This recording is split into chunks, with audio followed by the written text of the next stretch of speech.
Welcome to Conversations Live. For more than a decade, we've brought you the best in books, entertainment, celebrity interviews, and current events.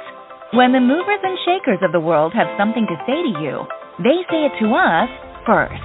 Here's your host, Cyrus Webb. Welcome back, everyone, to Conversations Live. I'm your host, Cyrus Webb. Glad you all could join us once again. For a radio audience tuning in at WYAD 94.1 FM and WYADonline.com, we're glad that you all can be with us. Also, tuning in worldwide, thanks to our friends at iHeartRadio and Amazon Music. We're glad you all could be with us as well. We're following this under our news you can use here at WYAD, and today we're talking about consumer holiday shopping trends. You guys probably heard my news program earlier where I talked about that Black Friday, Cyber Monday this year is already breaking records. But is that something that's going to be able to hold for this holiday season? We're excited to welcome Roshan Jhunja to our broadcast today. Roshan is the head of retail at Square. I want to talk to Roshan not only about the new data on consumer holiday shopping trends, but also what businesses can expect as we're going throughout the rest of this year as well. Roshan, thank you again for the time. Really do appreciate it. Yeah, thanks for having me, Cyrus. Glad to be here. Yeah, this is some exciting news, I think, for retailers as well as, of course, I think, for our general audience here, Roshan. So what consumer trends are you seeing coming out of the recent Black Friday and Cyber Monday shopping experience? Yeah, so just like you said, Cyrus, I think it's good news for retailers. But some of the interesting things is it's even beyond retail. So for Black Friday, Cyber Monday, here's about 4 high-level stats that I would highlight. So 70 million transactions, and in some ways that's driving records across Square and Afterpay. But that includes 15% increase in restaurants and more beauty sellers leaning into the shopping weekend. And so really strong showing for retail, but also for those experiences. Next thing I'd say is in-person shopping grew. Always something that folks are paying attention to, given pandemic and the online shopping push there. But we saw in-person shopping increased by 15% this past weekend.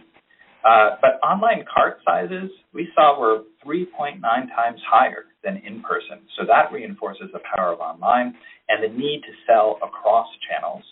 And we also saw that buy now, pay later usage was up. So Afterpay transactions increasing 19% as consumers are looking for more choice and more flexibility at checkout time. That is all good news, and I think since the pandemic in particular, Roshan, I think we definitely have seen the impact and the power of online shopping and having that capability to do that. And I think what you were saying really bears out that is still something that's very strong here. So, with that being said, with these big experiences for Black Friday, Cyber Monday, I guess the question for businesses is, can they expect the rest of the holiday season to be like this? And if so, how can they prepare for it? Yeah, so the great question, Cyrus, something that I can inform a little bit with last year's data. We saw there that Black Friday, Cyber Monday was really just the beginning. This year we have 4 weekends to go before Christmas, and if it's to go the way it did last year, sales are going to increase every weekend as we get closer. And so you have to ensure that the business is staffed to handle an influx of shoppers, given that they are showing up in person. Making sure that people are available to help with questions and to assist is going to be pretty key. Discounting is going to be really important. We know that 70% of consumers are interested in stretching their budgets by bargain hunting. And so this year we see average discounts trending at about 22%. But we know that 35% more sellers are offering discounts in the first place. So they're aware of and trying to cater to those bargain hunting shoppers. You mentioned that that mix of online and in-person. This is a second key point that I would make. Consumers are continuing to drive diverse shopping habits.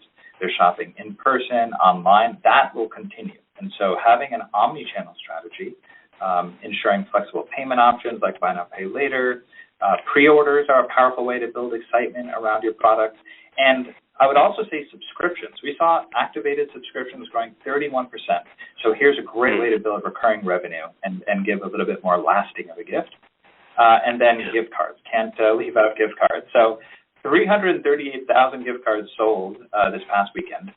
And fun fact, last year we saw that on average, gift cards earlier in that window, first few weeks of December, were about $130.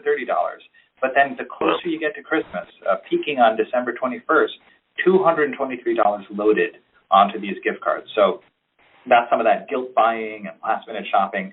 So it's also a great opportunity, though, for sellers to grow their revenue by offering those gift cards online and in person.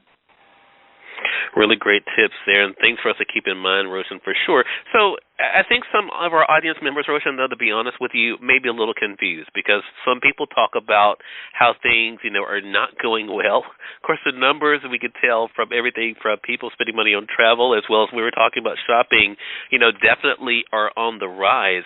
So what about businesses? What should they be thinking about as they're adapting for whatever may happen, not only now, but also going into next year?